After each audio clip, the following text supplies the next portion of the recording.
The roleplay we created illustrate discriminatory situations that LGBTQ people faces. Discrimination is viewed as a joke, a source of sympathy, or even a source of fear. LGBTQ people face inequalities as a result of social stigma, discrimination, and denial of their civil and human rights. So as a result, we created this video to promote awareness about the significance of inclusivity with a focus on LGBTQ people. We live with the purpose of enhancing the visibility and legal rights of LGBTQ persons. While it isn't always possible to walk in someone else's shoes, there are always a way to understand and show empathy to LGBTQ loved ones in a way that honors and validates their experiences. Being an ally entails more than just showing up. It also entails listening and comprehending. So after you've done the work of listening and understanding, use your resources to enhance real-life experiences. Fight hate by gently correcting other straight people when they misunderstand the aspects of LGBTQ experience, whether deliberately or unknowingly. The LGBTQ community gains more equality as a result of increased awareness and reform. If you are somehow straight, consider how your orientation has benefited you in comparison to someone who is queer has lived their life. To eliminate discrimination, promote equality and legal rights, and provide health care and social services to all. Consider these ideals your own and apply them to your life in a meaningful way. You can contribute to raise acceptance and magnify the voices of this amazing community and individuals by working from a place of curiosity and compassion. We believe that by sharing the video, we will encourage everyone to accept and support homosexual community rather than adding to discrimination they already experience. We may not realize it, but we can help these young people live a normal and happy life.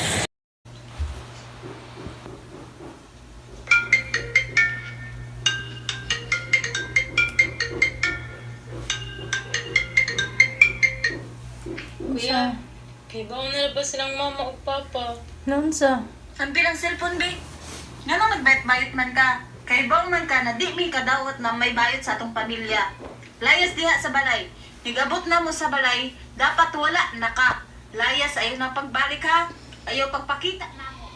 Binayot ka, gihapon ka. Ma, ingani naman jud ko, ma.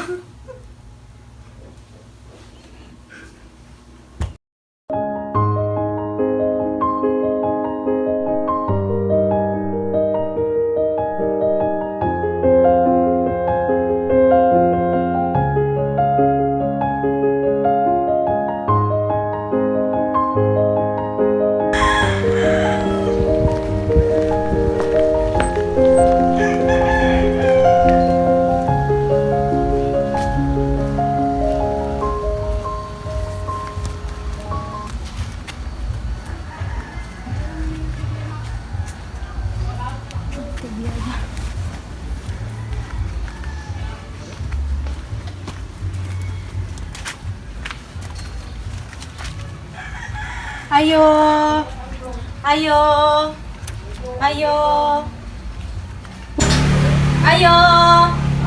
Ayo. Ayo. Unsa may imo? Kanang nangita mo gyaya? Unsa yaya? Yaya, nabuntit man mo gyaya.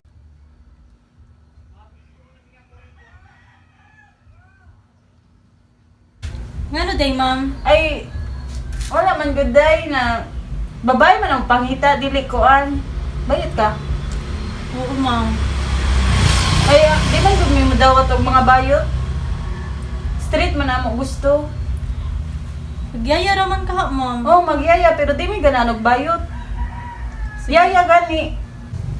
Ngano day, ma'am? Di jud ko motanggap og mga bayot day. Kay lahi jud mo bantay mga babae. Lucky man jud ka. Nganong bayot man ka. Di, ma'am. Kay bumasad ko sa mga... Lagi kay baw lagi ka pero lahi jud mo bantay mga babae. Ay na nang jud pang-apply na mo. Sige, ma'am. Sige day.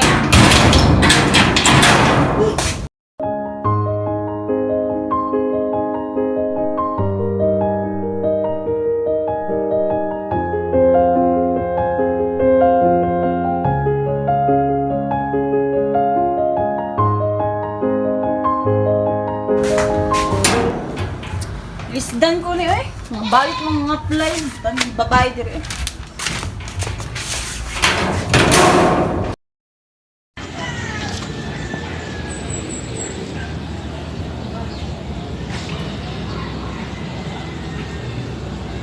So based on your resume, female ka? Yes, miss. Female ko. Ano nga naman imong sinuotan panlaki? Mag-conduct kog formal interview, pero ang imong ipakita sa ako very informal. Do you think i-hire kita? Sorry, miss, but lesbian ko. So lesbian ka? Ano mo apply man ka diri? Kuan, miss. To have a job, miss. Sorry ha, but para na ako, awkward dyan ni para nini. Kaya ang ako ang female employees, nagsuot sila og pencil skirt. So how come kung maharte ka, nga di man ka musuot og pencil skirt or any kinds of skirt? Sorry to disappoint you ha, but you're not qualified for this job. Thank you. Okay, miss. I understand. Bis, musta ganyan ka ang exam sa sosyo? Hapit na bis mo magtuon jud taan yung maayo para makapasa taan yung susyo. Hapit na po ang final exam. Nga, bis, musta ganito ato ang last topic? About man to sa LGBTQ. Ay bis, kasi aron ko, uban ka? Uban ko kay CR po ko. Sige, mas. Ito ang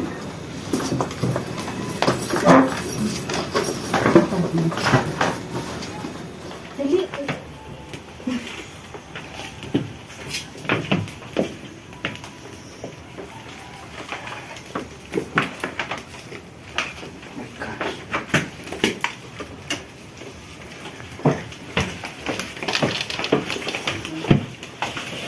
Hoy, bayot. Anong naa ka dere? Amo aning teritoryo. Di pwedeng bayot dere. This is for girls only. Maong chup chup chup. Master.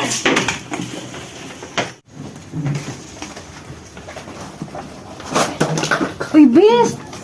Naikapkik ang bayot. Dali, atong sige, sige. Let's go. Ang bina imong cupcake. Saman kahit ka, dili na nimo ihatag. Ang bina. Dili nimo uli angay nimo. Dako ba?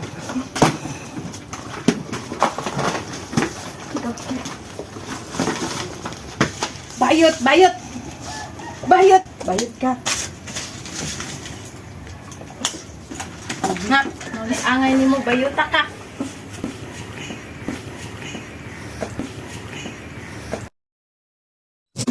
A pleasure day to everyone.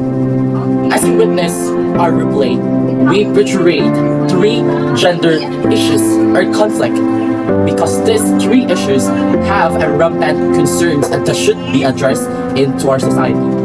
One of that is discrimination against LGBT in the workplace and most especially within family relationship. Despite of growing acceptance and protection, many lesbians, gays, bisexual, and most especially all transgender experience the worst and still to face the employment discrimination in our workplace because of their sexual orientation and gender identity.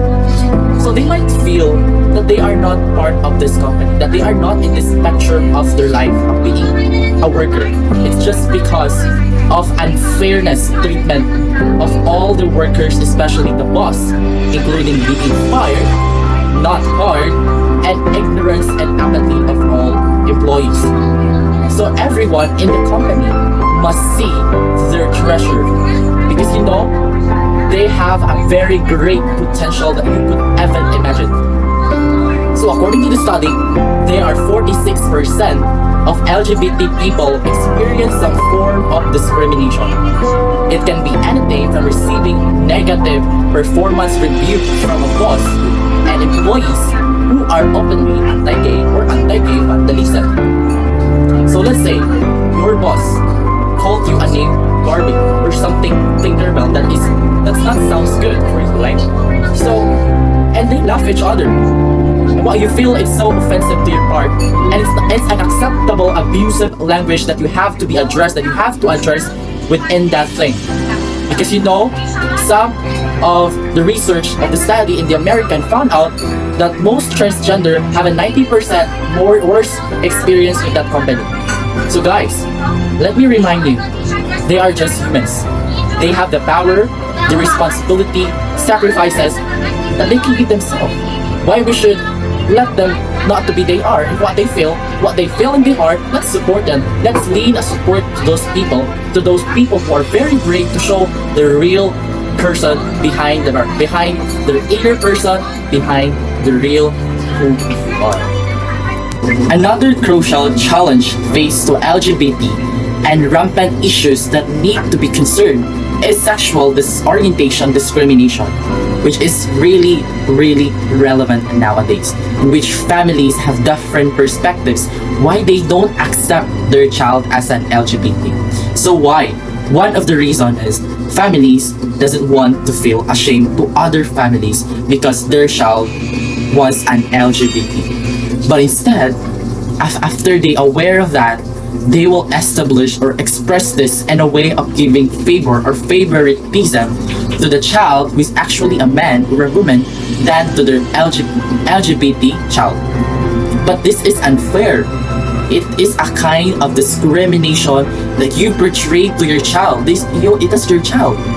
It can also lead to depression, fears, and other conflicts that may affect your child's life. And also, the second reason why family don't want or doesn't accept their child as an LGBT is that they have a correlation between the religions. They follow what is written in the religion opposing homosexuality. So they follow it. They don't want a child who is an LGBT based on the belief of the religion. So that is the most rampant assumption why they don't accept their child as an LGBT. Parents, families, listen to this. I know most of you are really sensitive, are really curious, doesn't know how to fix it. But please appreciate your child, because your child has the star of the life that she could have or he could have. She is a shining star in your family. Please accept the person, the child that you give birth, that you give love, because that person will change your life forever. She will give you the best things that you could have. We should also consider the types of unearned treatment experienced to LGBT people in our workplace, including not being promoted, not receiving increase of the salary, and most especially treated differently and being excluded from company events. Lastly, bullying LGBT students in school campus. It is a relevant issue which increase the risk of all LGBT students. It can be any form of bullying, including cyberbullying, verbal bullying, and especially physical assault that promotes worse impact to LGBT students, especially their presence to go to school. LGBT youth are nearly twice likely to be called names, verbally harassed, or physically assaulted at school compared to their non-LGBT peers. Their mental health, education, and not to mention the physical well-being are at risk. Bullying puts all LGBT youth at increased risk for depression, suicidal ideation, misuse of drugs and alcohol, experiencing sexual violence, engaging in unsafe sex practices, and can affect academics as well. Section 3 of Republic Act 9710, otherwise known as the Magna Carta of Women, MCW, provides that all individuals are equal as human beings, by virtue of the inherent dignity of each human person. No one should therefore suffer discrimination on the basis of ethnicity, gender, age, language, sexual orientation, race, color, religion, political or other opinion, national, social, or geographical origin, disability, property, birth, or other status as established by human rights standards. For employment, the division enforces Title VII of the Civil Rights Act of 1964 against public employers. Title VII prohibits discrimination in the workplace on the basis of sex, among other factors, including gender identity, transgender status, and nonconformity with gender stereotypes with respect to recruitment, hiring, assignments, promotions, pay, and benefits. It also prohibits gender-based harassment and retaliation for complaining about discrimination. The Equal Employment Opportunity Commission, or EEOC, investigates employment discrimination. So this is one of the laws that protects LGBTQ from discrimination. So in terms of education, Title IX of the Education Amendments of 1972 bans discrimination on the basis of sex by public schools, and several federal courts have ruled that Title IX protects LGBTQ students from discrimination or harassment. Federal courts have held that Title IX requires public schools to respond to harassment based on appearance or behavior that doesn't conform to gender stereotypes. Boys who wear makeup, girls who wear pants, or students who are transgender or non-binary. The First Amendment right to free expression can also apply to school dress codes. Your constitutional right to privacy makes it illegal for your school to out you to anyone without your permission, even if you're out to other people at school. The First Amendment protects your right to express yourself in public schools. That includes bringing a same-sex date to prom or any school event. Your right to be yourself in school includes the right to be transgender or transition at school. While the law in this area is evolving, a growing number of courts have found that Title IX and the Constitution protect transgender students' right to access sex-separated programs and facilities consistent with their gender identity. Some state and local laws also explicitly protect transgender students from discrimination in schools. So these are some of the common laws or government assistance that LGBTQ are being protected.